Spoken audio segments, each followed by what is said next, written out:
పలనాటి జిల్లా ప్రజానీకం, ప్రత్యేకించి మాచర్ల నియోజకవర్గ ప్రజానీకం ప్రశాంతంగా నిద్రపోతుంది.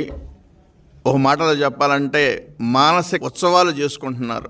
ఇప్పటి వరకు ఎప్పుడు ఏం జరుగుతుందో, ఎప్పుడు ఎవరి మీద ఎవరు కేసు పెడతారో, ఎటువంటి అరాచకాలు జరుగుతాయని బిక్కుబిక్కుమంటూ ఉన్న పల్నాడు జిల్లాలో మాచర్లకి ఒక స్వతంత్రం వచ్చిందని ఊపిరి పీల్చుకుంటున్నట్టు స్పష్టంగా కనబడతా ఉంది. దీనికి కారణం ఒకటి, పిన్నెల్లి అరెస్ట్.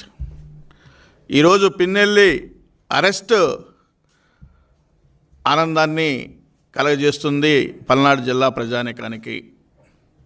అనుకుంటున్నారు, వైఎస్ఆర్ పార్టీ వాళ్ళందరూ అనుకుంటున్నారు అక్రమంగా పిన్నెల్లిని అరెస్ట్ చేశారని. ఒకసారి భాగవతాలన్నీ